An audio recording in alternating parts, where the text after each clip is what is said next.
Olá pessoal, tudo bem? Estamos aqui mais uma vez aqui nos encontrando para falar do nosso podcast aqui, Fala Treinador, né? Esse aqui é o meu canal, Arthur Bernardes Coach. Gostaria que você comparecesse sempre aqui, se inscrevesse no canal e desse uma moral para a gente aqui. E outra coisa, compartilha com seus amigos também, porque cada vez que você compartilha, você vai transformando o nosso trabalho aqui com uma qualificação adequada para que a gente possa trazer boas informações científicas, algumas curiosidades sobre o esporte, não só futebol, mas o nosso nicho principal é o futebol. Hoje o nosso convidado é o professor Paulo Figueiredo, um fisiologista renomado, uma pessoa que eu tenho muito carinho, fizemos um trabalho muito bom no Flamengo, e hoje nós temos o prazer de recebê-lo aqui. Paulo Figueiredo, meu amigo, como vai? Tudo bem? Tudo bem, melhor, porque eu estou aqui na tua presença, do meu querido amigo Carlos Alberto Lanceta, o maior nome da preparação física de futebol do Brasil, então, de todos os tempos. Nosso professor Lanceta também está sempre presente aqui no nosso estúdio, aqui sempre acompanhando. São dois profissionais assim do mais alto gabarito. E para começar aqui, querido Paulo, como é que foi o princípio dessa história com a educação física? Como é que nasceu isso? Qual foi a ideia? Na nossa época, engenharia, medicina, arquitetura eram assim, profissões que eram muito cobiçadas, né? Eu me lembro muito bem disso. Todo mundo queria fazer engenharia, outro queria fazer medicina e tal. E você foi para a educação física, assim como eu, professor Lanceta e muitos amigos nossos. Qual foi por que você optou pela educação física? Primeiro que eu era garoto de subúrbio, né? Lá em Arajá. Minha vida inteira era escola e rua, jogando futebol, soltando peão, bola de gude. Então, essa coisa gostosa da infância que eu tive. Tive a sorte de ter, como você deve ter tido, e o Lanceta também. E aquela história, todo final de semana a gente montava uma rede de vôlei e ficava jogando vôlei atrás da igreja. Todo final de semana, se não chovesse, estava todo mundo lá. E foi desenvolvendo esse gosto pelo esporte. No ginásio, graças a um professor que eu tive, o professor Rocha, ele que foi o grande mentor disso tudo. Ele tinha uma empolgação tão grande com a educação física, com o esporte, e ele era o professor lá do Zé do Patrocínio. Então, ele tinha aquela equipe, e eu sempre participei das equipes dele e admirava muito o Rocha pelo aquele empenho. O olho dele brilhava quando ele fazia aquilo. Então, era uma coisa contagiante.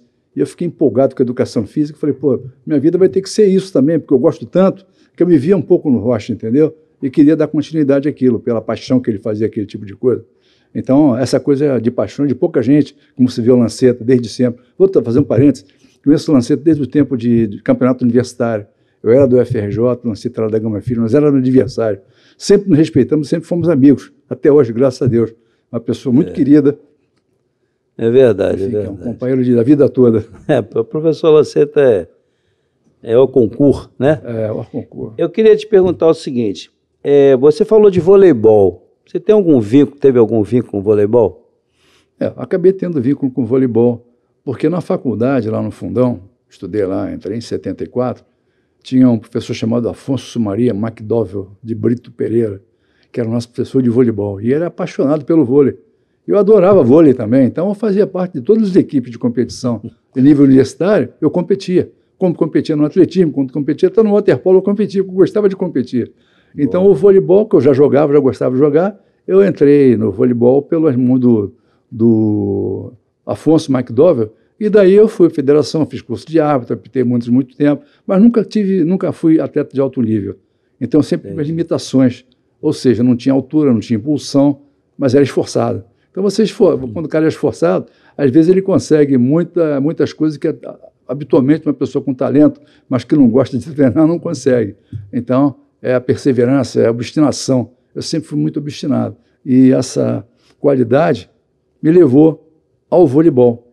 E depois de muitos anos, eu fui trabalhar no Flamengo e encontrei a Leila do vôlei, que ela estava lá com o fisioterapeuta dela, que é o nome dele, eu não estou lembrado agora. A memória está me traindo às vezes. E ela queria, puxa vida, estava com condromalácia e estava precisando tratar a condromalácia. E eu, a pedido incomoda muito, a pedido desse fisioterapeuta, daqui a pouco eu lembro o nome dele, e nós fizemos um trabalho com ela, no isocinético, no SEPIX e tal, e ela ficou basicamente muito melhor do que estava, continuou jogando e tudo. E depois ela me procurou, Paulo, o meu marido está querendo jogar mais uma Olimpíada. Falei, quem é seu marido? É o Manuel. É o Manuel, campeão olímpico. Então ele estava querendo jogar mais uma Olimpíada, estava chegando aos 40 anos. Aí eu vou falar com ele para te procurar, que se tem uma pessoa que eu confio para botar meu marido de 40 anos para voltar a jogar voleibol sem correr risco, seria eu. Então ele conversou comigo, fizemos um programa, montamos uma comissão técnica e começamos a treinar em 2008, 2009. Eu lembro. Lembra disso? Eu estava na Coreia do Sul, mas eu lembro. Estava lá, Letícia Pessoa, Ricardo Inocêncio, Emanuel e Alisson. Era a nossa equipe, o Ricardo. Emanuel e Alisson, uma dupla fantástica, né? Espetacular. E você ali também, né? Pô, que beleza. Aquela história, eu sempre tive a sorte de trabalhar com gente que gosta de fazer as coisas com paixão também.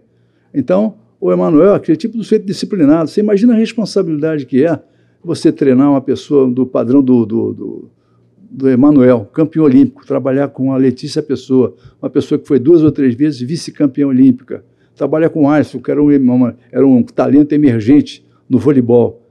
E aquele negócio, você falava, Manuel faz isso, ele fazia. A responsabilidade de fazer ou não fazer era minha, do Ricardo e da Letícia. Então, ele colocou essa responsabilidade na nossa mão, então nós não podíamos errar. Então, aí nós Mas peraí, deixa eu te interromper. Geralmente eu interrompo um pouquinho. Você falou não podemos errar. A fisiologia, ela está no teu sangue, né? Eu sei que ela está no seu sangue. E eu gosto muito da fisiologia. Eu gosto muito da neurociência, eu tenho, assim, meus estudos pessoais que eu faço, minhas pesquisas, e eu vejo, assim, que o mundo mudou muito com relação a essa área da preparação física. Eu vou fugir um pouquinho do tema que a gente estava conversando sobre o voleibol, e, enfim, mas, assim, o que você acha que sofreu uma mudança, se essa mudança assim dos anos 80, 90 para chegar até no século 21, quais foram as mudanças mais assim extremas e mais assim expressivas que aconteceu na preparação física? Assim, de uma forma... Então vamos do começo. Tá. Não existia fisiologia de exercício no Brasil antes dos anos 60. Certo. Aí surgiu um médico de altíssimo padrão chamado Dr. Maurício Rocha. E ele criou na Universidade Federal do Rio de Janeiro, junto com Átila Flegner, o professor da faculdade também, ele criou o Laboratório de Fisiologia do Exercício, que é o Labofise. Foi o primeiro laboratório de fisiologia do exercício da América do Sul. E o primeiro laboratório de fisiologia do exercício a formar pessoas qualificadas a trabalhar com esporte. Então o Dr. Maurício ele era consultor de todas as equipes nacionais, de todos os esportes. Só tinha ele. Então aquele laboratório que nós tínhamos lá no Fundão, que eu tive o privilégio de participar, entrei como cobaia, depois virei pesquisador e professor, eu tive a sorte e o privilégio de trabalhar com ele. E ele era aquele sujeito que era um coração gigante, sabia tudo, falava várias línguas, então estava conversando com um sujeito em francês, um outro em alemão, outro em húngaro, e está tudo bem. E surgiu assim. Então eles montou um laboratório, ele tinha muito prestígio, tinha muito conhecimento, e conseguiu montar um laboratório de altíssimo padrão, lá dentro do Fundão para aquela época. Então, tendo isso, ele pegou os melhores alunos da medicina, aí Cláudio Gil, Gerson Madureira, Ney, Átila, e veio todo mundo junto, e nós montamos um serviço onde nós fazíamos, primeiro, avaliação, vou chegar no esporte daqui a pouco, avaliação dos atletas e das pessoas durante muito tempo. Então, qual foi o primeiro passo? Tendo esse laboratório, nós fazíamos avaliação, as medidas e avaliações dos atletas de várias seleções brasileiras, inclusive de futebol, de voleibol, de natação, de polo aquático, de remo com buque, naquela época era o buque. Então, esse laboratório fazia essas coisas todas. E na universidade existia um programa chamado Esporte Universitário, você está lembrado disso, onde todos os alunos da universidade tinham 2 créditos obrigatórios de educação física. E como o doutor Maurício era um visionário, ele falou, antes de fazer educação física, nós precisamos fazer a avaliação médica de todo mundo. Então, todos os alunos da universidade, eu na educação física, faziam pressão arterial, eletrocardiograma, exame médico, o que precisasse era feito. A partir daí é dado um laudo. Esses caras podem fazer. Então, só desculpe interrompê-lo. Então, conclui-se que o primeiro laboratório de fisiologia nasceu na UFRJ nessa época. Final dos anos 60. Ou seja, pioneiros. Pioneiro. O doutor Maurício foi o pioneiro dos pioneiros. Pode seguir. Entendeu? E aí, a partir daí, com esse crédito obrigatório de educação física, todo mundo era obrigado a fazer exame médico. E quem fazia as partes de antropometria, composição corporal, medidas e avaliações, várias coisas, éramos nós que éramos os alunos da faculdade. Então, nós tivemos uma prática de milhares de alunos por ano que nós fazíamos aquilo. E, além disso, nós fazíamos o quê? Os programas de treinamento. Primeiro período, o que era feito? O trabalho de preparação aeróbia dos alunos. Todo mundo tinha um conteúdo obrigatório de treinamento aeróbio. E depois, no segundo momento, eles podiam escolher karatê, judô, natação. Outras modalidades. Outras modalidades. Tá? No primeiro período, na primeira parte aeróbia. Era natação ou corrida.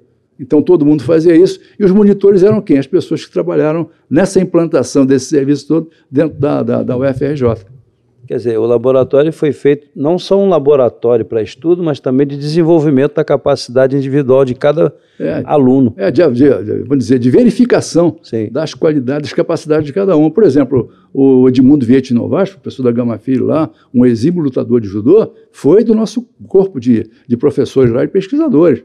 Então, nós conhecíamos todos os alunos. Você começa a fazer uma vez, duas vezes, três vezes. Chega uma hora que você olha para o número te diz coisas que você nem imagina. E você começa a analisar o conjunto, e com aquele conjunto você chega a conclusões que você fica impressionado com a fidelidade e com a qualidade daqueles dados. Eu olho para o Arthur Bernardo, por exemplo, o Arthur Bernardo, o cara está assim, assado, eu acho que o Arthur está hipertenso. Porque você está avermelhado, você está assim, está assado. E nós, de tanto fazermos isso, todo mundo fazia pressão arterial em todo mundo, e você começa a perceber, pelo semblante, pela expressão corporal. Então, com isso tudo, você começa a ficar um especialista em observação e diagnóstico, sem colocar a mão, só de longe. Não, você está falando de um tema assim, eu queria só abrir um parênteses para agradecer a HomeBet. Eu sempre tenho que falar da HomeBet, sabe, professor, porque a HomeBet está facilitando muito o meu trabalho para poder trazer pessoas como você, pessoas como o professor Lanceta e vários outros convidados que estão sempre aqui. Então, eu sou muito grato à HomeBet, que é o nosso patrocinador, mas eu sou grato primeiro a Deus por tudo isso que está acontecendo, porque a verdade é que esse canal aqui é um canal de Deus, né? Eu gosto muito de falar sobre isso, porque é Ele que está fazendo com que tudo isso aqui aconteça, e essa inspiração que a gente tem aqui de trazer pessoas com conteúdo como você, vem através dele. Então, eu sou muito grato nesse aspecto, eu gostaria de frisar isso aqui, e dizer que a gente não tem mérito nenhum, né? O mérito é dele que nos dá a capacidade de desenvolver, como você, por exemplo. Você está comentando sobre esse laboratório que vocês fizeram. Voltando aqui ao nosso papo. Como é que você conseguiu chegar no Flamengo? Como é que foi o seu primeiro contato com o futebol? Olha, eu comecei a fazer... Eu e Gerson Madureira, que era um pesquisador também do Labofísica, ele trabalhava com bioquímica, eu trabalhava com fisiologia. Nós estávamos com as duas coisas, basicamente. Então, nós fazíamos muitas pesquisas na área de exercício. A gente usava coelho, cachorro, gato, o animal que estivesse naquela época, mas não era para matar nem fazer maldade, não. Fazia exercício, nós fazíamos as componentes todas de metabolismo dele. Lactato, fazia o pH, fazia, enfim, uma opção de coisas interessantes na área de fisiologia. Nós mapeávamos tudo. E, a partir daí, nós começamos a ver, qual a similaridade disso, a similitude disso com um atleta? Então, nós começamos, vamos no futebol. Futebol talvez é uma coisa que tem a paixão nacional, sim. Todo mundo gosta e talvez se interessem por isso. Então, nós começamos nas categorias de base, fomos Botafogo, lá no tempo do Paulinho de Almeida. Sim. Aí pegamos o profissional, aí chegamos a vice no Brasileiro, foi até interessante, fomos lá trabalhando. Mas o que vocês faziam assim, especificamente? Avaliação do atleta, uma coisa é você conhecer o atleta. Para você trabalhar com o atleta, você tem que conhecer o atleta. Sim. E na parte fisiológica, você aplica uma porção de testes, e faz medidas e avalia, e faz julgamento de valor, que a avaliação... Mudaram-se os testes de lá para cá, já mudaram muito os testes? Tudo muda. Certo. Então não tem, você naquele tempo fazia um teste Cooper, hoje você tem outros testes. Sim. Se você tiver dinheiro, você tem tecnologia para fazer coisa que até Deus duvida.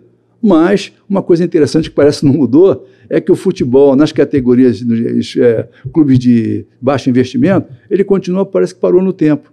Continua usando as mesmas coisas de muito tempo atrás. Você tem uma carência muito grande de equipamento, de material, de infraestrutura, alimentação, tudo.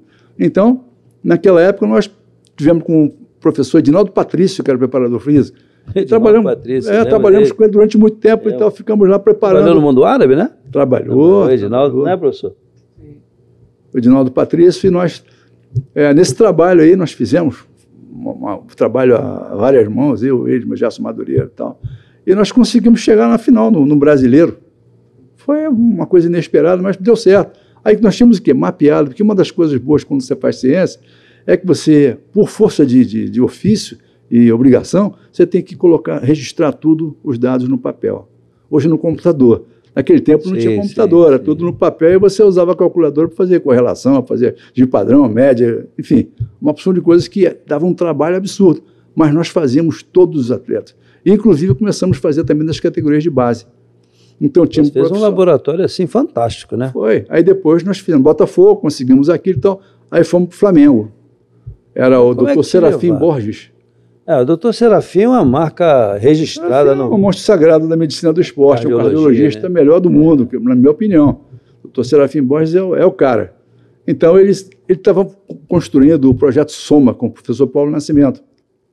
Aquele projeto que você pegava, fazíamos uma peneira com os garotos, testava, media as capacidades de potência, as capacidades físicas deles.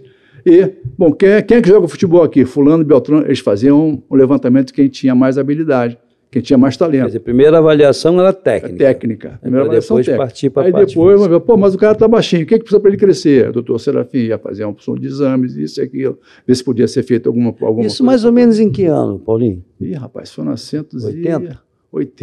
Olha só, então eu interrompi, porque eu preciso dizer para o nosso internauta que hoje as pessoas falam muito que o moderno de hoje, tal, mas se não fosse todo esse embasamento desenvolvido na parte de fisiologia, muitas coisas não estariam acontecendo no nível que chegou hoje, que nós vamos chegar no hoje. Mas continuando, Paulinho.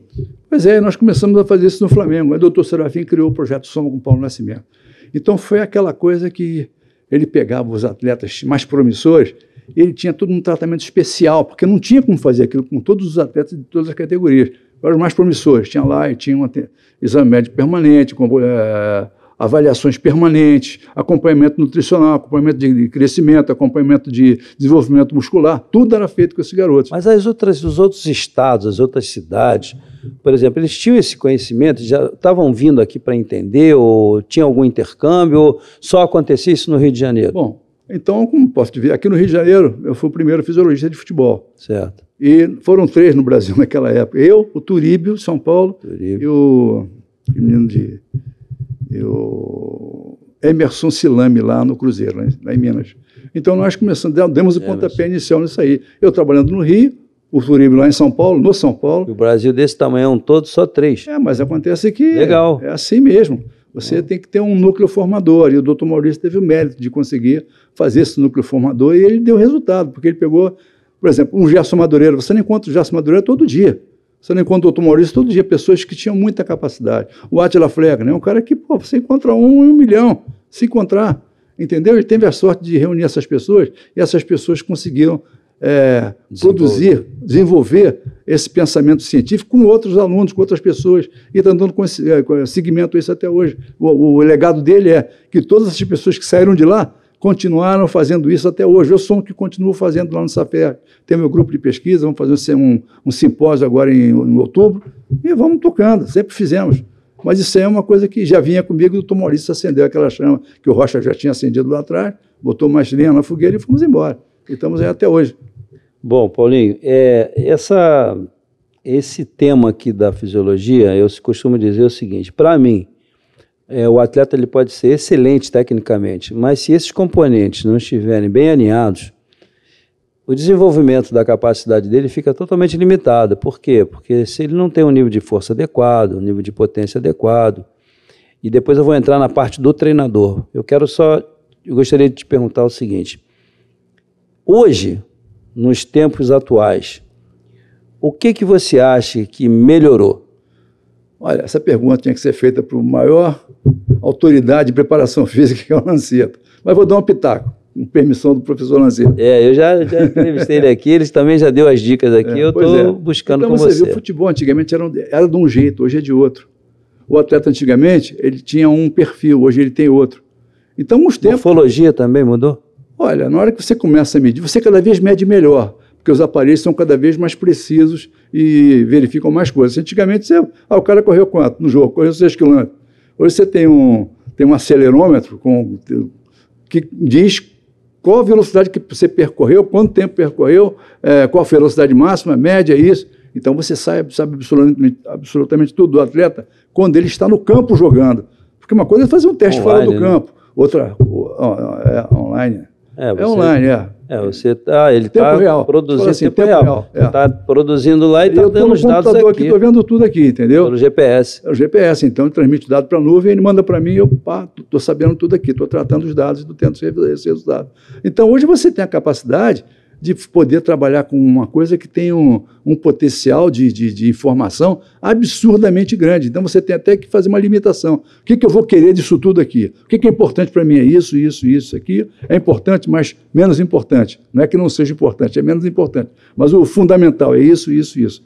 Então nós temos que fazer essa seleção do que nós queremos. Ou então fazer como um clube de futebol de grande, que nem o Flamengo, tem uma equipe de fisiologistas para poder fazer essa leitura de todos os dados. Agora, também quer dizer o seguinte, quem tem mais tecnologia não tem certeza de que vai ganhar. Antes de qualquer coisa... Por isso que é bom, talento, né? Por isso que é bom. O talento sempre faz a diferença, né? Sempre faz a diferença. E uma coisa assim, eu percebo que o futebol está caminhando para um patamar em que vão precisar especificar as posições, que isso já se faz, né? Eu, dentro do meu trabalho, eu sempre especifiquei algumas coisas, mas tem hora que não dá. Você tem que botar todo mundo na mesma forma de treinamento, mas às vezes eu penso que dentro de um curto espaço de tempo o fisiologista vai cuidar, o fisiologista vai cuidar da defesa, o outro vai cuidar do meio, o outro vai cuidar do ataque. Isso poderá acontecer? Você acha que isso é possível? Olha, em termos de informações, para que o preparador físico possa desenvolver sua capacidade. Você tem essas nuances todas, características de cada posição. Agora, por exemplo, você precisa do mesmo nível de velocidade, de impulsão que tem um atacante ou de um zagueiro. Para uma altura de um zagueiro, de um atacante, tem que ser a mesma coisa? Não, então você começa a ver qual é proporcionalmente o que é mais importante para cada um. A capacidade de resistência aeróbica de um zagueiro tem que ser a mesma de um meio-campista, de um lateral? Não. A velocidade de explosão de um atacante vai ser a mesma de um lateral? Às vezes tem que ter que chegar perto, mas normalmente você tinha um Romário que fazia mágica nos 30 metros ali. Então, tem certas pessoas que são fenômenos que eles conseguem fazer isso. Então, essas características todas, essa divisão toda, você tem os atletas. E cada atleta você tem ali todo o mapeamento das qualidades, das capacidades dele, o que ele é bom, o que ele é médio, o que ele pode melhorar. Então, você está sempre olhando porque uma máquina que está precisando de ajustes. E o fisiologista faz o quê? Ele olha, primeira coisa é olhar, o semblante do atleta. Você chegou a ver lá com a Paulinho, olha, o cara aí... Não bota ele não, porque daqui a pouco ele podia trocar. E acontecia. Então a gente sabia o quê? Que o atleta, quando está bem preparado, você bate o olho nele, você sabe, quando está cansado, o gestual dele muda. Isso. Então você começa a saber. A expressão facial. O semblante, a expressão facial, a expressão corporal. Isso. A forma dele andar em campo, a posição postural dele, isso tudo influencia, você percebe isso.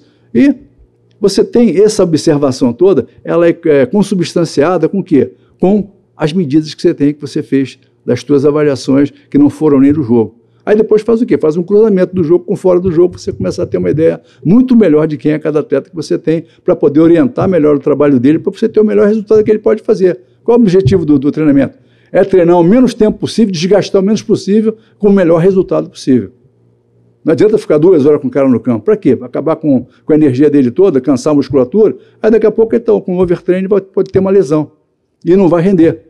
Então, qual é o objetivo? Eu falo com o Manuel, vamos treinar? Treino todo dia, não vai treinar todo dia, tudo bem, vai treinar 1 hora por dia, não vai treinar mais 3 horas, de manhã e de tarde, não, acabou. Agora vai ser assim. Pô, o cara deu um salto de qualidade. A gente sabe o que o atleta pode te dar e sabe como você está medindo. Cada treino é uma avaliação. Então, você coloca o atleta, você está medindo tudo que ele está fazendo. Acabou o treino, vem tirar um lactato aqui, tirava o sangue. Bom, o lactato está alto, assim, está certo. Vai parar, vai continuar, vai intensificar, vai tirar a intensidade. Então, frequência cardíaca, o tempo todo no jogo de vôlei, cara, que é um jogo anaeróbio. Sim. Então, você tinha ali, o tempo todo... Muita pliometria, né? Muito salto. Tudo, muito salto. Tinha uns caixotes que eu fiz, fazia pliometria na areia fofa, fazia teste de aeróbio na areia fofa. Então, tudo é de acordo com o que ele faz. Aqui, olha só. Você falou em teste anaeróbio na areia fofa. Foi isso que você falou? Aeróbio. Eu posso fazer anaeróbio também, faço qualquer coisa. Eu sempre, sabe, professor, eu sempre fui sou e sempre serei, até que me prove o contrário, adepto ao trabalho de força na areia. Eu falei isso com o professor Lanceta e volto a falar com você, que é o fisiologista, né? Embora a gente saiba que temos que respeitar a individualidade biológica, né? Esse é o primeiro ponto. Segundo, no meu entender, trabalhar em microciclo e macrociclo são coisas totalmente diferentes. Por quê? Porque depende do nível de competições e viagens que você tem, certo? Uhum. Então, a minha pergunta é a seguinte: desde que eu trabalho com futebol, são três segmentos que eu preciso saber de você se eu caminhei certo. Primeiro, poucas lesões aconteceram. As lesões mais sérias geralmente podem acontecer numa entorse de joelho, tornozelo ou contato. Mas pelo sprint você ter um rompimento de uma fibra ou ter uma lesão neuromuscular ou sei lá, qualquer coisa de posterior de coxa, adutor, pubis, raramente aconteceu. Quando acontecia, eu retirava rapidamente esse atleta. Mas tem os três segmentos que eu queria dizer: a musculação, trabalho de força na academia, de potência, a areia e um trabalho que eu criei dentro d'água. Esse trabalho dentro d'água, ele sempre me deu um suporte absurdo.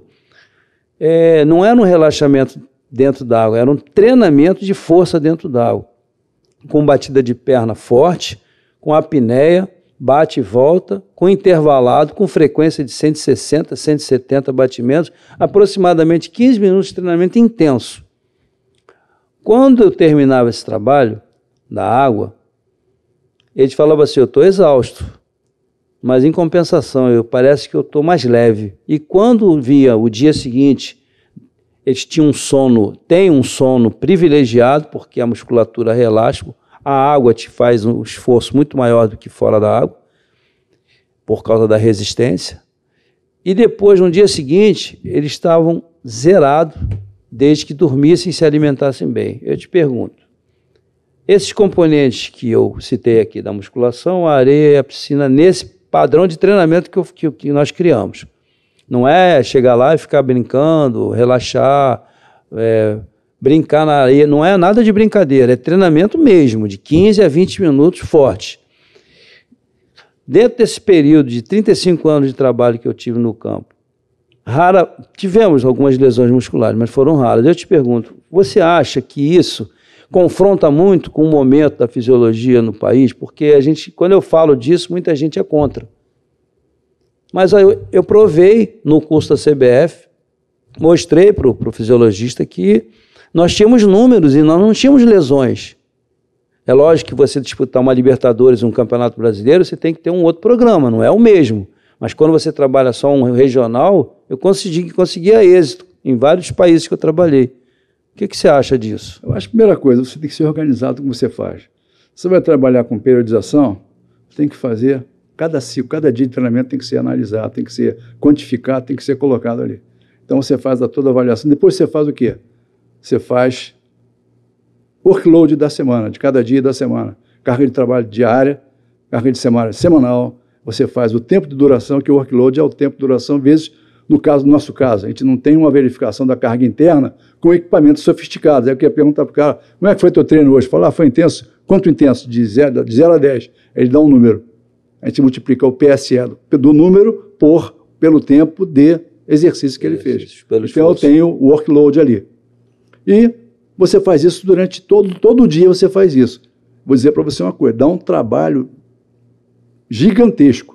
Eu tenho agora do América, que eu estou fazendo lá, eu tenho já 3, 4 meses, tenho os gráficos desse tamanho aqui com as curvas, vai. Eu sei quanto fez, quanto não fez. Monotonia.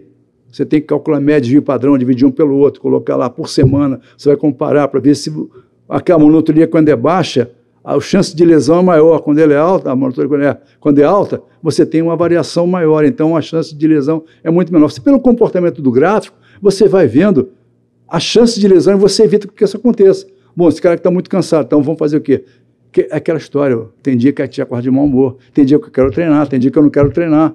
Sim. E isso aí acontece em relação à parte física também. Tem dia que você não está afim de fazer nada. E aí? Vai obrigar o cara a fazer uma coisa num dia que ele não tá pronto para fazer aquilo? É como falava o Vanderlei, tem dia que é necessário o pijama training. O cara não faz nada, fica quieto porque é melhor não fazer isso. Fiz isso muito com a Fernanda Keller. Ah, vamos treinar porque tem que fazer triatlo, tem uma Ironman no Havaí e tal. Não, hoje não tem treino, vai sair, vai ao cinema, vai namorar, vai qualquer coisa, menos treinar. Está precisando não fazer nada. Por quê? Porque a organização do treinamento, o ciclo de treinamento e as cargas diárias, você compila e faz esse cálculo todo. Perfeito. E você precisa de quê? Força. Sem força você não faz mais nada. Força é componente primordial da potência.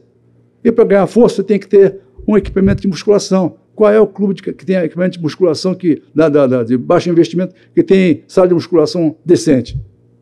Não tem. Nós temos uma carência muito grande nesse aspecto. Aí, nesse aspecto, digo uma coisa importante para você. Nós temos lá o Safer, fazendo propaganda do Safer, que é o Sindicato de Atletas de Futebol do Estado do Rio de Janeiro. É uma referência, porque é um centro de treinamento para proteger o atleta. Então, todo atleta de clube que não tem um Biodex, ele vai lá e faz o quê? Ele faz uma avaliação isocinética da força. E nós verificamos os níveis de força que ele tem, os desequilíbrios entre um membro superior e outro, e entre a anterior e a posterior de coxa. Então, nós, de posse disso, nós verificamos, esse cara tem força suficiente para ser colocado no campo para fazer sprint? Sim ou não? Estou na dúvida, na dúvida não coloca. Então, você faz uma progressão num trabalho que vai não crescendo. O cara está com um nível alto, esse aqui já não tem problema, você pode ir. O outro está fraco, nem pisa no campo, vamos fazer uma adaptação do que ele precisa fazer. Poder o treinador, agora eu vou entrar aqui na nossa área aqui. O treinador que foi atleta e tal, que nunca teve muito interesse nesse tipo de matéria, é mais difícil para ele ter essa compreensão porque o que acontece? Há um confronto da ciência com aquele que não é adepto à ciência, porque ele se especifica mais na parte tática, técnica, ele quer olhar mais pelo sentido da estratégia do que do elemento força, sem falar da parte mental. Ou seja, se eu, como estrategista, não tiver uma estratégia adequada para aquele grupo de jogadores que ainda não estão na condição ideal, eu tenho que criar um sistema tático que eu possa fazer com que eles corram menos para que não tenha um desgaste maior. Ou seja, se o treinador também não tiver um pouco de conhecimento da fisiologia, um mínimo necessário, a estratégia dele pode ser ferida e ele pode causar um problema qualquer dentro da toda a área biomédica, ou eu estou enganado? Não, o que acontece é o seguinte, é importante que o treinador tenha algum conhecimento. Agora, ele tem que ter uma pessoa de confiança na fisiologia, que ele ouça. Isso. Está lembrado quando o Paulinho chegou lá no Flamengo? Professor isso, professor aquilo, dava meu espetáculo lá, ele sempre ouvia, perguntava, você estava sempre junto com ele. E a gente nunca teve problema em relação a isso. Não, pelo contrário. Pelo contrário, a gente fez um trabalho muito bem feito. Tudo era bem calculado. Bem calculado, bem feito. E nessa questão da estratégia, você sabe que sem intensidade hoje não se ganha jogo. Então você tem que fazer o quê? Tem que treinar o sujeito para ele correr numa velocidade muito alta durante uma distância, velocidade alta, num tempo grande. 20 por hora? Até mais, né? Dependendo de você, quantos por cento é 20 por hora? Quantos por cento do jogo é 20 por hora? Sim. Quantas vezes ele volume, faz um pique de mais de 30 km por hora? Qual a velocidade máxima dele? 32 km por hora. Quantas vezes ele foi lá? Quantas vezes ele vai de 22 a 26? Aí eu pergunto, como é que está o metabolismo dele? Para eu saber se ele é capaz, eu tenho que tirar uma gotinha de sangue, ver qual foi a produção do lactato. Que é um componente sanguíneo que expressa a intensidade do exercício que o cara está fazendo. Sai do músculo. Aí você vai para o sangue, aí você pega e mede aquilo. Pô, tá 10 milimolar, pô, tá alto. Tá alto, tudo bem, tá alto, não é problema. Qual é a taxa de remoção desse lactato que ele tem? Aqui. Como é que desce? Então, é isso aqui, a termologia ajuda. O quê? Ih, rapaz, me fugiu o nome. Termografia? Termografia. A termografia, você tem É só uma identidade. Aquilo é tipo uma ultrassonografia de uma área que está com uma acidose muito elevada, é isso? Não é acidose, é o calor que está resultando daquele tipo de exercício que ele fez.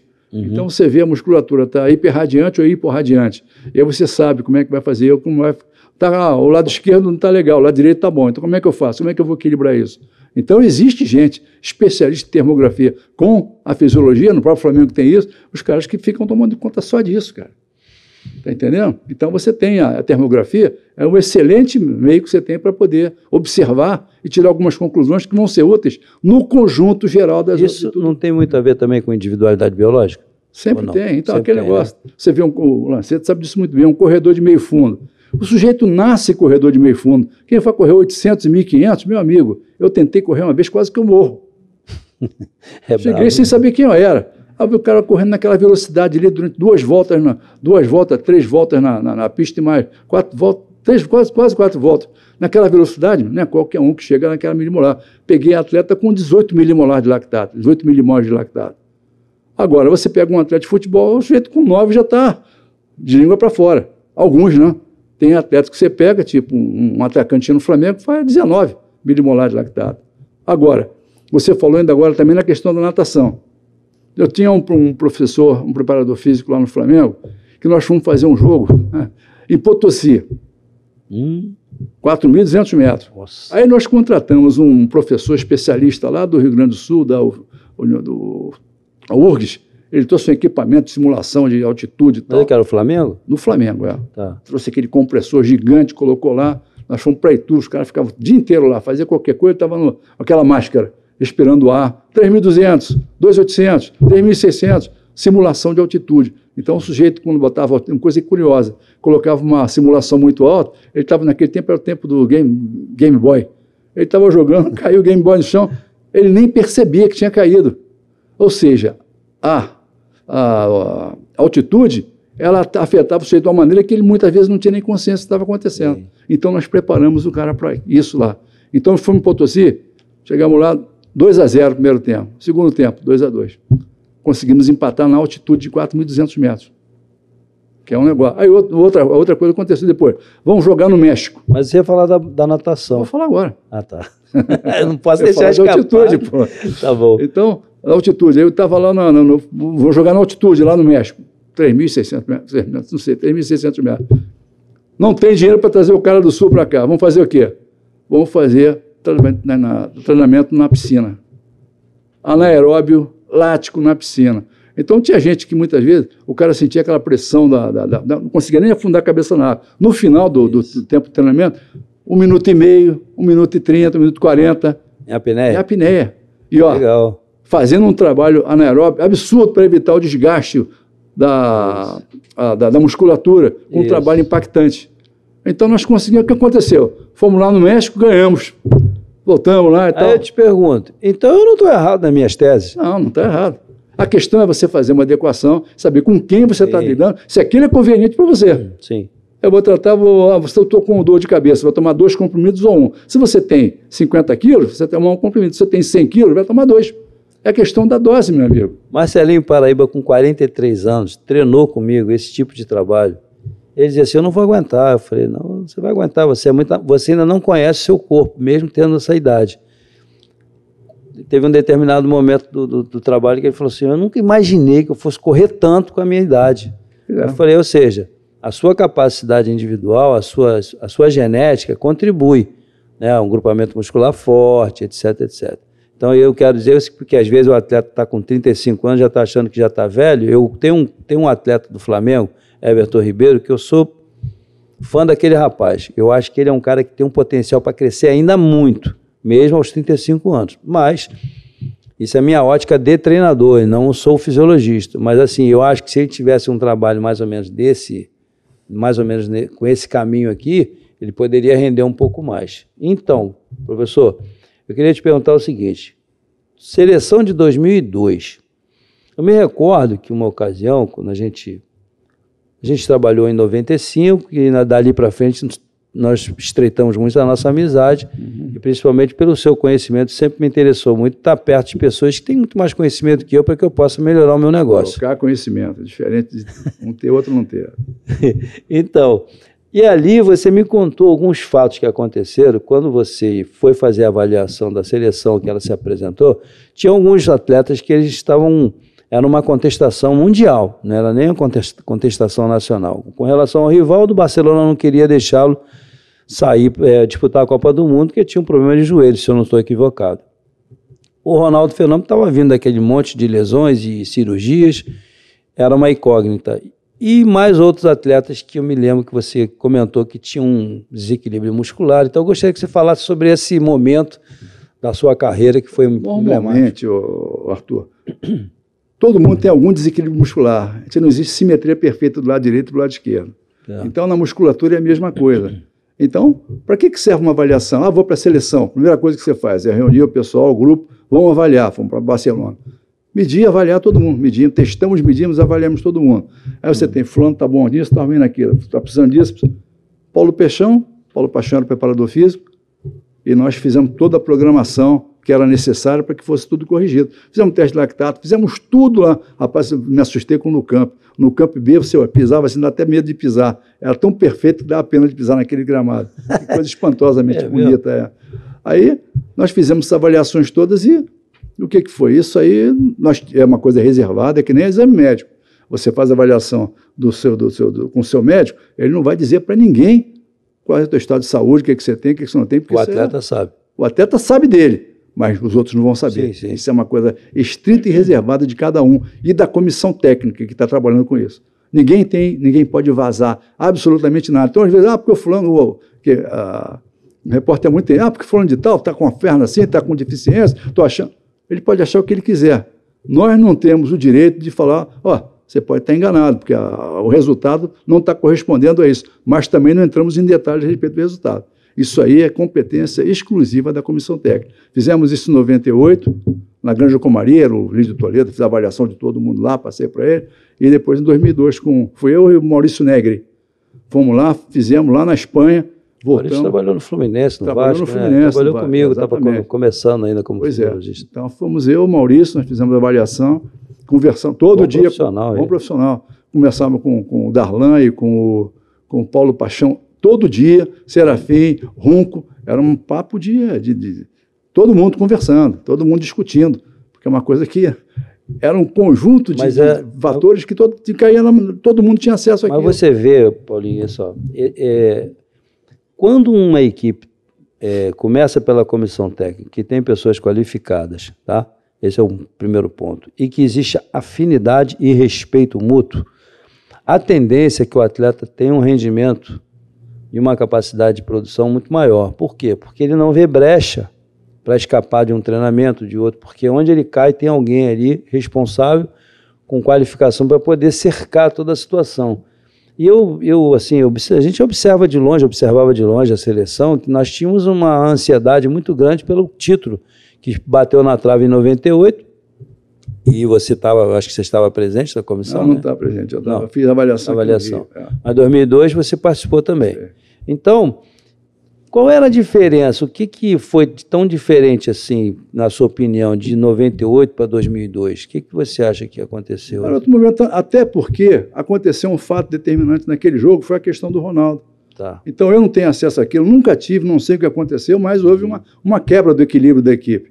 O resultado foi emocional. Emocional, não sei o que aconteceu, certo. Não tenho a menor noção para te dizer alguma coisa. E quando ele voltou, como é que ele voltou em 2002 assim? Como é que você via que estava assim perto de você? O Ronaldo me procurou algumas vezes, que eu sempre peguei antes de ir para o PSD Eindhoven, preparando ele para ir para lá, eu e Filé, fizemos um treinamento com ele, avaliação, preparação dele para ir para lá, depois ele voltou machucado, a gente recuperou ele de novo, aí depois voltou quando foi para o Corinthians, voltou para o Flamengo. Aí fui de novo, eu e o Daniel Juvim, pegamos ele lá no Flamengo, pegamos um cara com 100 quilos, botamos muitos quilos abaixo dele, saiu do Flamengo, o Flamengo foi para o Corinthians. Mas o Ronaldo é aquele tipo de sujeito, tinha uma força descomunal. Ele nasceu com uma força que pouca gente tem, e ele conseguia aplicar aquilo com maestria na hora que ele ia fazer o movimento. Eu quero falar um pouquinho dele pelo seguinte, nós trabalhamos com jogadores diferentes, você, professor Lanceto, muita gente trabalhou com jogadores de muito talento, mas genialidade e inteligência dinâmica, porque eu costumo dizer que inteligência estática é quando você está parado aqui, você joga xadrez, e quando você está na dinâmica é diferente, você tem que pensar rápido, você tem que resolver, tem que sair, ter um contato, ter um drible, ter uma tabela, ter um chute, uma finalização. E as pessoas costumam dizer que jogador de futebol, entre aspas, é burro na concepção dos leigos. Eu vejo de uma forma totalmente diferente. Pelo contrário, e um cara genial como o Ronaldo, o que era tão diferente no dia a dia com ele, assim, que as pessoas falam? O Ronaldo era um cara disciplinado. Eu chegava e falei, Ronaldo, isso é sensato, tá legal. Nunca dizia não. Tinha às vezes que tinha que expor isso aqui por causa de uma obrigação que nós temos, explicar exatamente por que nós vamos fazer aquilo com ele. Tem dúvida? Tenho. Qual é a dúvida que você tem? Explica de novo. E vamos trabalhar. O que achou do treinamento? Como é que foi bom, o que foi ruim? Onde é que você gostou, onde é que você não gostou? Por quê? Isso tem que ser feito todo dia, cara. É uma coisa que você não pode... Porque o cara é craque, você tem que ter cuidado para você evitar que ele faça um exagero. Overtraining. Puxa, o cara é forte, ele é rápido, então eu vou treinar além do que ele pode. Eu tenho que saber o que eu tenho que fazer com ele. Sensibilidade, né? Tem que ser sensibilidade, tem que ter conhecimento do atleta. Se eu não conhecer o atleta, eu não vou acertar. Eu falo, errar pouco. Tem que errar pouco com um sujeito. Eu tenho, Ronaldo, qual a capacidade dele de fazer determinado tipo de exercício? Quantos milimolar ele pode ter no sangue dele durante esse exercício? Quantos metros ele vai fazer esse tipo de trabalho com tração? Uma vez estava fazendo trabalho com tração na caixa de areia lá no Flamengo, eu puxei, caí no chão e só me arrastando 10 metros. Pô. Ele. Imagina. Ou seja, é um sujeito, assim como outros talentos natos, ele tem aquela qualidade especial que os outros não têm. E aquilo que você está falando agora, hoje você tem a neurociência que te ajuda, não diz mais que o cérebro é imutável, que o neurônio não se recupera, que você não consegue aumentar a capacidade de cerebral com isso, a plasticidade neural. Claro que tem. Agora, você tem que saber como trabalhar com isso. É uma área muito pouco explorada ainda e que pouca gente conhece. Então, Paulinho, isso que você está falando para mim está sendo assim, eu acho que você você internauta que está acompanhando o nosso canal, gostaria de pedir mais uma vez, aproveitar esse pequeno espaçozinho aqui para você se inscrever no canal, porque essa aula de fisiologia que você está tendo aqui, esses dados que está passando aqui, era bom você prestar muita atenção, principalmente quem gosta de futebol científico, porque compara-se muito com o que acontecia lá atrás com o que se acontece hoje. Todas as vezes que tem um convidado aqui, eu sempre falo sobre Messi, Pelé, as diferenças que sempre existem, que falam hoje que o Messi realmente terminou, está encerrando a carreira dele aos poucos, né? Está encerrando, foi encerrar como o Pelé lá nos Estados Unidos. Mas eu digo assim, era tão diferente assim o Pelé, todos esses atletas? Olha, eu nunca nem vi o Pelé. Pela aparência dele, você vê que é um sujeito extremamente forte, talentoso e inteligente. Aí, eu vou só até aí. E ficava maravilhado com tudo que ele conseguia fazer. Esse é um exemplo clássico do que o talento faz com o sujeito. Ele tem talento, sabe usar e sabe ter resultado com ele. Tem gente que tem talento e não consegue fazer 1/10 do que ele faz. Pois é, sabe o que eu fiz? Eu fiz um teste, peguei um cronômetro, fiquei marcando. Peguei uma jogada do Cristiano Ronaldo saindo um pouco antes do meio campo, em velocidade, peguei a do Messi e peguei o Pelé, em épocas diferentes, e fiz uma avaliação sobre isso, e mencionei no meu canal, quando eu comparei o Messi e o Pelé, eu falei muitas coisas boas do Messi, obviamente que é um jogador espetacular, como o Cristiano, como o Romário, como o Ronaldo, mas a velocidade do Pelé era igual ou melhor do que a deles, nessa mesma distância. É lógico que o vídeo está um pouco mais lento, porque é antigo e tal, mas dá para você ter uma noção da velocidade do Cristiano Ronaldo comparada com a do Pelé. Por quê? Eu sempre disse o seguinte, agora é que vai entrar a minha pergunta. Se o cara era rápido, se ele tinha uma genética quando ele nasceu lá em 1940 e não sei o quê, e se ele fosse filho dos mesmos pais e nascesse hoje, a genética seria a mesma, correto?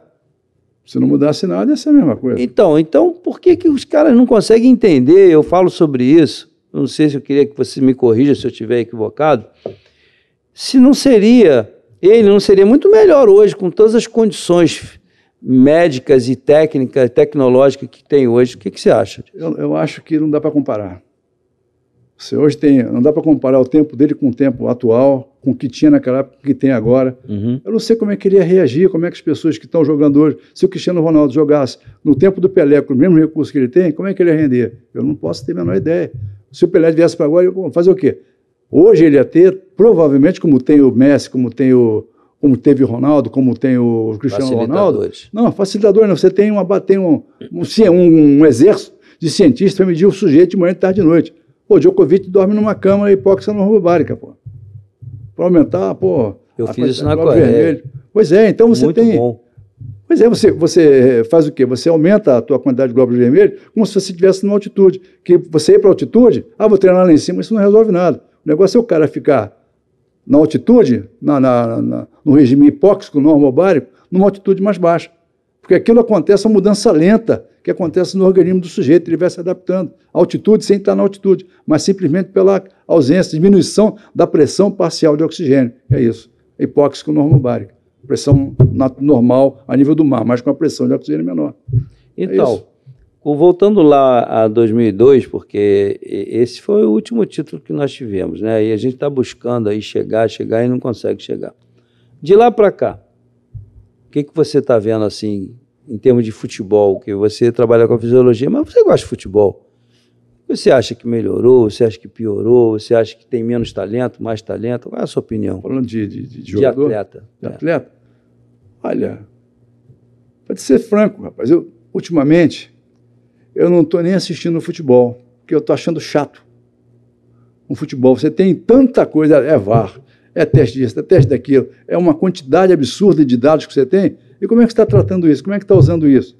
Qual é o resultado daquilo com o jogador? O jogador tem as qualidades, tem o jeito dele de fazer aquilo, tem, enfim, modos de vivendi dele, modus operandi, que são diferentes.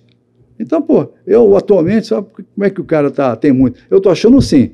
Você antigamente, o cara, no nosso tempo lá atrás, você sabe disso, você não tinha doutor. Você fazer doutorado naquela época, tinha que ir para o exterior.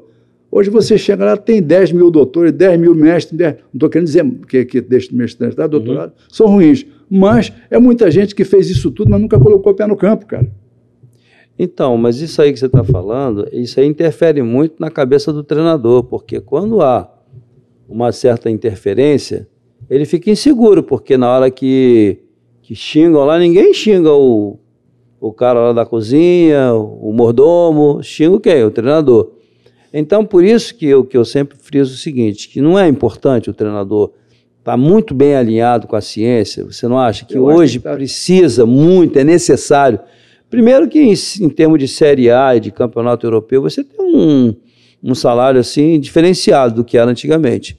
Então, se faz necessário você entrar de manhã, é só sair à noite. E quanto mais você souber, menos você pode errar. Ou eu estou equivocado? Não, eu tiro o exemplo daquele menino do voleibol. Bernardinho? Bernardinho. O Bernardinho é um sujeito assim, ele respira voleibol. O estado normal dele, preocupado. Ele está sempre querendo alguma coisa a mais. Ele tinha um neurolinguista lá na equipe dele, tinha um professor, colega meu da faculdade, trabalhando com ele lá em Saquarema, quando eu estava lá com a seleção de vôlei de praia. Enfim, é um sujeito que tem essa capacidade de se preocupar com tudo. Então ele quer saber como é que está a parte física, como é que está a parte emocional, como é que está a parte motivacional, como é que está isso, como é que está aquilo, entendeu? Você vê ele falando hoje... Eu pareço um pouquinho com isso. Pois é, então você vê ele fala, o cara tem que ter compromisso. O que é você ter disciplina? É você fazer uma coisa que você às vezes não gosta de fazer, mas porque tem que fazer, na hora que você não quer fazer. Senão você vai perder, vai deixar de ter a vantagem que você tem. Ele falou que não gosta de trabalhar com um jogador que é estrela. Que se eu marco o treino às 8, ele quer chegar às 9. Treino às 8, vai começar às 8. Treino às 7, vai começar às 7. A gente do atletismo sabe disso muito bem. Então vocês têm que chegar antes. Você às vezes marca um atleta, treino às 9 horas. 5 para 9 tem gente chegando. Tem gente que chega 1 minuto antes. Eu vejo assim, sabe, Paulinho? Eu vejo que nós temos uma veia ainda muito amadora em alguns segmentos. Por quê? Porque hoje o investimento, por exemplo, o futebol está virando SAF, né? Tem vários segmentos aí, vários clubes que estão colocando a SAF. Uns andando bem, outros mais ou menos, outros não muito bem. Mas eu digo assim, se eu fosse o dono de um clube, eu acho que o regime seria um regime bem profissional aos extremos, porque, veja bem, você para produzir hoje atletas de 14, 15, 16, até 18, 20 anos, você passa pelo principal problema, que é o social, né? É o problema da familiar. Como é que você vê essa nossa categoria de base hoje, que houveram algumas mudanças? As mudanças são na parte técnica, não se aconselha mais fazer fundamento.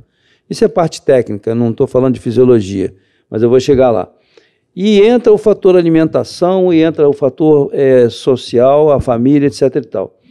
Você acha que a gente tem condições de, dessa forma como a gente está trabalhando hoje, produzir mais atletas com melhor rendimento, porque eles vão exigir muito da parte física, da parte fisiológica, mas o talento está ficando um pouco esquecido. Estou certo ou eu estou equivocado? Não, tem essa questão do talento natural. Você quer o talento no seu time. Então, o que se faz normalmente no clube de futebol? Faz a peneira para pegar os melhores. Os melhores fazem o quê? Eles vão progredindo para as categorias superiores. Mas eu vou voltar um pouquinho antes. Então, se a criança hoje, normalmente uma criança, o que ela faz desde pequeno? Qualquer lugar tem escolinha de futebol, tem escolinha de natação para criança de 3, 4 anos. Uhum. E a criança conhece o corpo dela, ela brinca.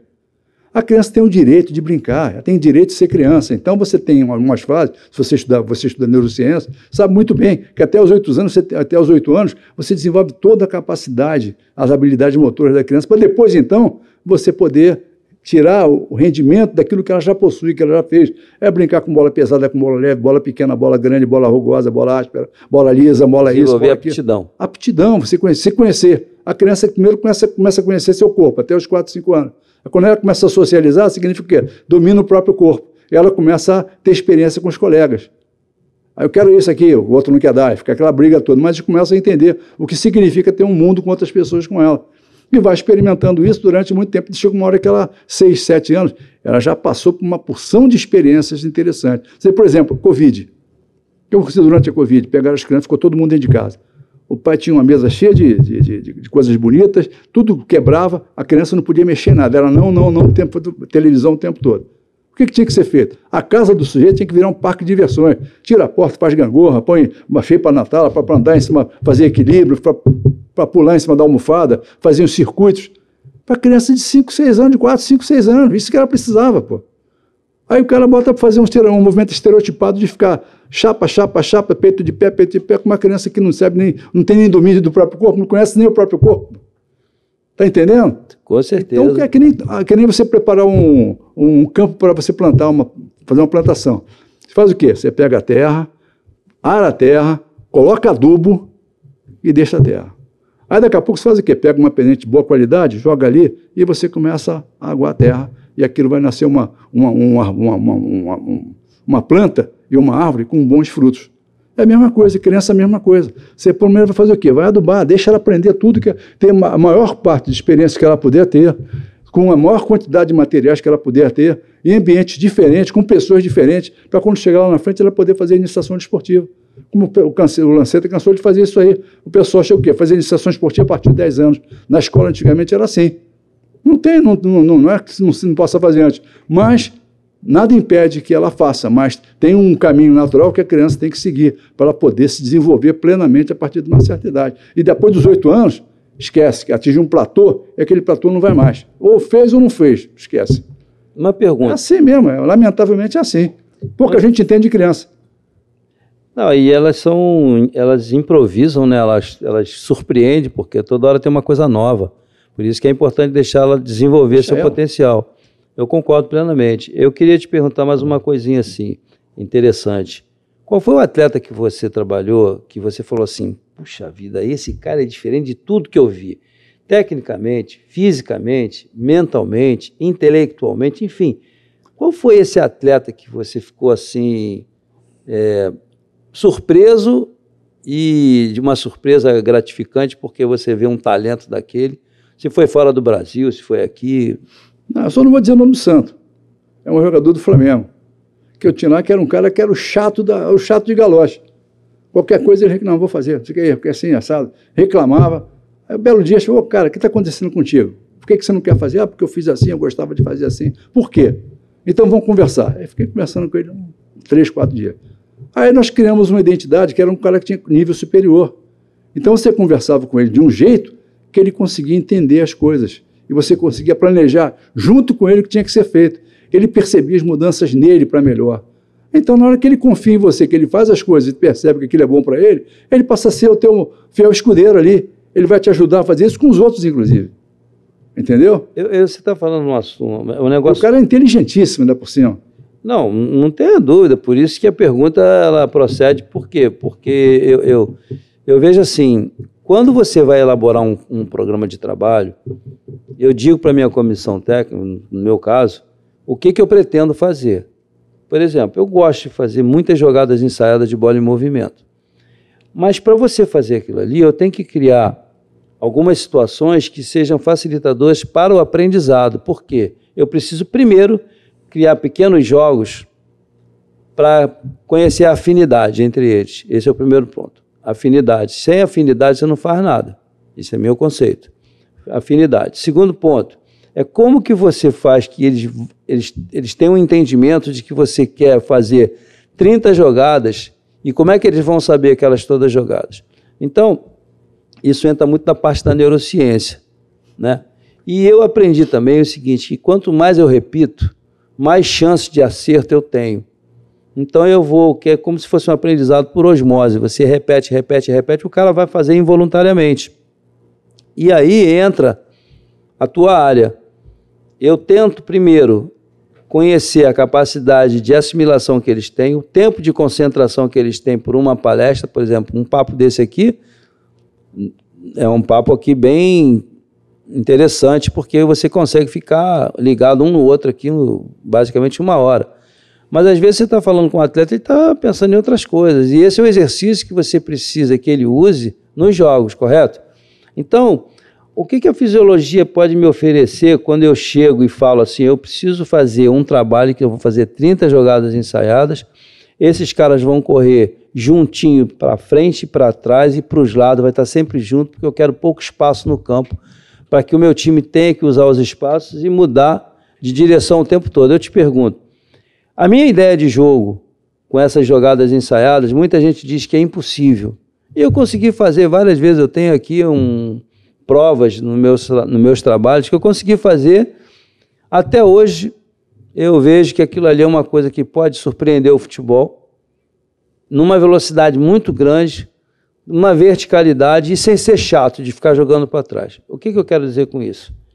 Eu queria te perguntar o seguinte, como que eu poderia, se é que você tem uma ideia, como é que eu poderia fazer que esses atletas entendessem tão rapidamente e que a fisiologia pudesse falar assim, ó, pode fazer isso aqui que vai dar certo. A fisiologia me daria o quê? Eu pego a neurociência, trago para cá, pego a repetição, trago para cá, e quais são os componentes de força, de potência e velocidade que você me ofereceria? Então a questão é a seguinte, você tem que saber se o cara está preparado para fazer aquilo que você quer que ele faça. Sim. Se ele tem força, tem resistência, tem velocidade, tem aquilo que você quer que ele faça. Então você é obrigado para fazer aquilo, tem que ter um nível X de desempenho físico. Aeróbio, anaeróbio, velocidade, potência, de impulsão, tem que fazer isso tudo primeiro. Uhum. Então, sabendo disso, você vê, pô, você tem o desvio padrão, quem tem um desvio padrão acima, quem está um desvio padrão abaixo, e você vai calcular em cima da estatística quem vai ficar onde. Então, você tem um cara no desvio padrão, abaixo do desvio padrão, opa, esse aí é bom, mas ele não está preparado ainda, ele tem que pular primeiro para cima do desvio padrão, para poder render aquilo que eu espero, para aprender aquilo que eu quero que ele aprenda, para agir do jeito que eu quero que ele haja, para ele desempenhar o que eu quero que ele desempenhe. Por quê? A repetição é a base da aprendizagem, Isso. Desde que você faça direito. Aí você vê, o sujeito cansa. Na hora que ele cansa, ele perde a noção de precisão, de concentração, de foco. Ele não consegue repetir as coisas. Muitas vezes ele começa a ficar irritado e começa a brigar com os outros, até com o juiz zero no cartão. Sim. Basicamente acontece isso. Então... Educação mental também precisa? Mas isso é claro, você tem que saber que tem que ter um lado mental para ele perceber ele mesmo. Sabe o que eu usava? Você não vai ter que acreditar. Eu usava matriz SWOT. Que é isso? Matriz SWOT é uma coisa que você usa em administração. Você tem o S de força, strength, força, W de weakness, fraquezas, O de oportunidades e T de desafios. Então, cada um atleta tinha que fazer quais são os seus pontos fortes. Escreve no papel aí. Escrevia, cara. Onde é que está o teu ponto fraco? Esse aqui. Quais são as oportunidades que podem surgir? Por que se você pegar uma equipe assim, o que você vai fazer bem e o que você vai fazer mal? Então você ajudava na parte cognitiva com uma coisa que ele tinha te dito, e que é um excelente instrumento para você fazer o quê? Uma verificação da compreensão dele, do jogo e do mundo que ele vive, pô. O que é oportunidade, o que é desafio, o que é força que ele tem mental ou física ou fraqueza. Pô, eu não volto no jogo. Você não fala inglês, tinha que falar, pô. Se não fala inglês, você não vai jogar tênis de alto nível. Todo mundo fala inglês, francês, italiano. Então, hoje está assim, o surfista fala inglês. Entendeu? Então, um atleta hoje ele é um atleta diferente. Não é mais aquele atleta de antigamente. Ele hoje tem que ter uma série de atributos emocionais, físicos, psicoemocionais. E a gente tem muita depressão, né, professor? Olha, eu não sei, cara. Tem atletas que têm depressão, a gente percebe no dia a dia. Eu trabalhei assim no Atlético Paranaense com jovens, a Sub-23, a gente via que tinha alguns atletas que eles tinham um momento assim que o cara entrava no empty, né, vazio, ficava vazia a cabeça dele, e a gente não sabia. Teve um atleta meu, professor, que eu queria te perguntar. Ele tinha ele jogava 40 minutos, primeiro tempo, muito bem. Segundo tempo, quando chegava nos 15, 20, ele parava. Mas ele parava e ele era um jogador com uma qualidade excepcional, era para ser realmente expoente no Brasil. Aí depois foram descobrir que ele tinha um nível de testosterona muito baixo. Qual é a importância da testosterona, para quem não sabe? Né? A testosterona te dá vigor físico também. Ela é fundamental para você que ganha de massa muscular, tenha um anabolismo muito alto e você consiga manter seu desempenho. E se você está com o teu nível de testosterona baixo, naturalmente você vai começar a ficar deprimido mesmo. Você vê até pessoa comum, no tempo da Covid, o pessoal parou de fazer exercício, parou de andar. Então, os níveis de testosterona baixaram. Então, começou a vir a falta de interesse, uma opção de coisas. Isso aí agravou o estado emocional do sujeito, o relacionamento dele com a família. Comodidade? Quem tinha comodidade? É aquela questão também da síndrome do bolso vazio, sabe como é que é? Você estava, antes da Covid, estava lá, estava andando, ia para o trabalho, voltava, escutava um monte de novidades, estava ativo, escutava teus amigos. Aí, de repente, cortou isso tudo. Aí você não tinha mais de onde tirar informação nenhuma, você começou a fazer o quê? Pegar tudo que você tinha no bolso, que fosse umas pedrinhas, e já colocar aquilo todo dia na mesa para conversar. Daqui a pouco acabou. Quando acabou, o que ia fazer? Entra em depressão, neurose, isso, aquilo. Bom, Paulinho, eu queria te perguntar o seguinte, estou quase terminando o nosso programa, e eu queria te perguntar o seguinte, nós temos condições, cientificamente falando, tá, de conseguirmos chegar na próxima Copa do Mundo a disputar o título de verdade? Não sei. Não tem bola de cristal, cara. Você não adianta ter... Quem são os talentos que nós temos? Qual é o nível de aptidão física, capacidade física que eles precisam para jogar uma final de Copa do Mundo? Como deu o apagão daquele dia que perdeu de 7-1? Aquilo foi um apagão, o time daquele não ia perder de 7-1. Aconteceu alguma coisa que mexeu com todo mundo e todo mundo ficou apático ali, não conseguia reagir. Foi parecido com aquilo de 98? Não estou dizendo que seja mesmo, mas foi algo assim que... Parece que o Ronaldo teve um problema de saúde. Sim. Eles trataram o problema de saúde. Ele não estava pronto para ir para o campo e acabou indo e deu no que deu. Eu não sei o que aconteceu, não sei o que ele tomou, não sei. Sei que o que se fala é que houve um problema de saúde com ele e que foi feito algum tipo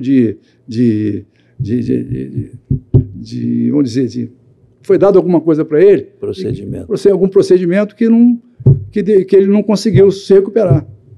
E todo mundo jogando preocupado com ele, né? Todo mundo jogando preocupado com ele, ou seja, mexeu com o moral do time todo. E com esse momento que a gente tem vários treinadores estrangeiros, você acha que isso é uma coisa que contribui muito para o nosso futebol? Como é que você vê isso? Olha, a única coisa que eu gostei nesse negócio do futebol, com esse monte de estrangeiros, vamos dizer assim, quando o Jesus veio, ele trouxe o time dele, de confiança dele.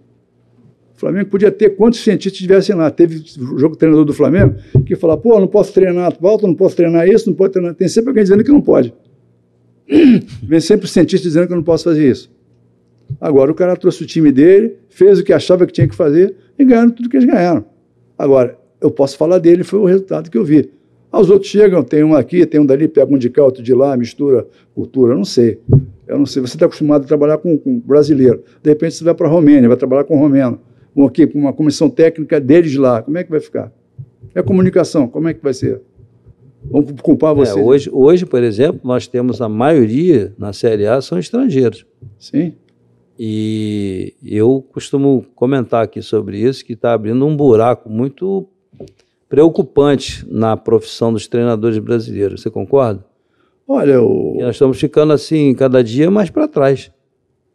Não é na questão de conhecimento, não. Eu acho que é na questão realmente de oportunidade. Eu vou ser sincero, como eu sou fisiologista, eu gosto muito de fisiologia, eu prefiro falar dos números que eu consigo analisar, consigo observar e consigo estudar. Porque aí eu tenho resposta para te dar. Agora, se dá buraco, se não dá buraco, é outro departamento que não faz parte do meu, vamos dizer, do meu foco de interesse no momento. Se não fuge da fisiologia, começa a pensar porque o cara é, porque o cara não é. Estou dizendo que tem que ter essa preocupação. Para mim, hoje, também já estou antigo nesse negócio, então eu prefiro que eu passo ao largo disso. Porque senão eu vou começar a discutir como todo mundo discute. Não, mas o fulano é melhor, porque isso, aquilo, aquilo. Eu cientista não discute, cara. A discussão de cientista é número, ciência, né? É número. É número. É comprovação, é hipótese, é testar a hipótese.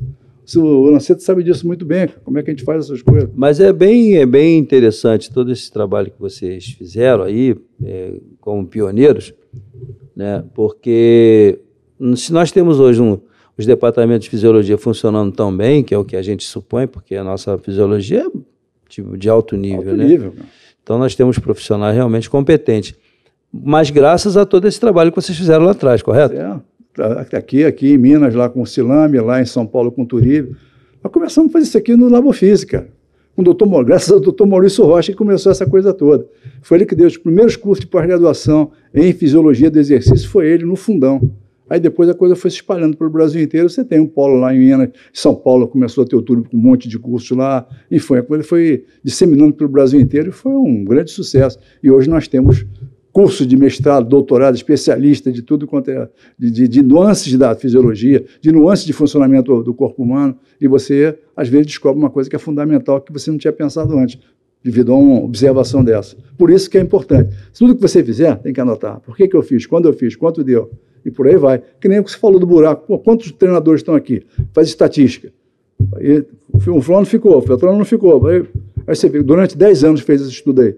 O que deu depois de 10 anos? Ficou um buraco ou não ficou um buraco? Aí você vê, a que se deve esse hiato dos treinadores brasileiros? O que essa pesquisa me mostra? O que é estatística? Estatística é um instrumento de tortura. Você pega aqueles números, vai torturando o número até a hora que ele te fala alguma coisa. E aí você vai chegar a uma conclusão. Então a estatística ajuda muito, a matemática, a física, a estatística te ajudam muito a fazer esse tipo de estudo. O clube que te deu mais títulos foi o Flamengo? Você ficou muito tempo no Flamengo? Foi, Flamengo. O Flamengo ganhei tudo, só não ganhei a Libertadores. Uma pena, né? O mundo também, 2. Ainda foi campeão do mundo em 2002? Cara, foi um privilégio, pô. Você não sabe o que é estar no Maracanã, você ser campeão brasileiro, escutar aquela massa de gente gritando, campeão. Pô, é de arrepiar, bicho. Aí a gente foi numa final lá com a Apolim, né? Aquela da Supercopa, por pouco a gente não ganhou o título ali. Por pouco não ganhou o título, foi outra coisa. Singela e, pô, emocionante. Aí ficou o quê? Não veio o título, mas veio a amizade, o respeito, o carinho.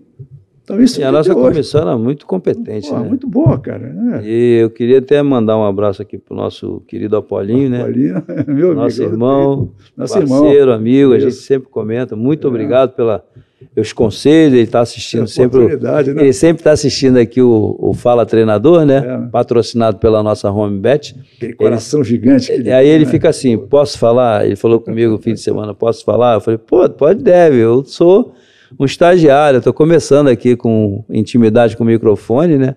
Mas devagarinho a gente vai aprendendo, né? Porque todo dia tem um aprendizado novo. E eu queria, Paulinho, te agradecer muito pela oportunidade que você nos deu de presenciar, né? Nos presenteando com a sua presença aqui, por todo o seu conhecimento, por todo esse cabedal que você tem da fisiologia, como um dos pioneiros nessa matéria que é tão rica, né? E tão inovadora diariamente, toda hora tem novidades, né? Queria te agradecer muito por você ter vindo aqui. Eu já falei, você não agradece nem convida, você convoca. Falou, vou estar presente. Não, mas é aquele negócio, eu que agradeço a oportunidade de estar aqui falando da fisiologia, que hoje em dia, até o Lanceta sabe disso, a gente fala agora não é mais agilidade, é movimentos de mudanças rápidas de direção. Pô, estão criando neologismos em coisa que existe, que era muito bem definida. Então, essa coisa toda, essas mudanças todas, também você vai ver que não precisa nada disso. Eu também acho. Tá entendendo? Então estão modificando. Pressão alta, pressão baixa, marcar lá na frente, marcar atrás, é mais ou menos a mesma coisa. As nomenclaturas estão aparecendo mais. Não sei o quê. O corredor de fora, o corredor por dentro. Então, mais uma vez, eu encerro aqui nosso trabalho. Queria mandar um abraço para o Lanceta que está ali. O professor Lanceta tem cadeira cativa, com o Jair Pereira também. Um beijo no coração do Apolinho. E o Apolinho vai estar sempre presente aqui, porque ele está sempre assistindo, ele vai assistir. Nosso irmão, pô. Vamos marcar para a gente. Vou fazer igual o Chimbica, que foi um massagista do Fluminense. Professor, eu gostaria de te convidar para almoçar na sua casa. ele veio, vou falar para o Apolinho, convidar você para almoçar na casa do Apolinho. Um abraço, Paulinho, muito obrigado. Um grande abraço a todos, obrigado. Tchau, tchau. Tchau.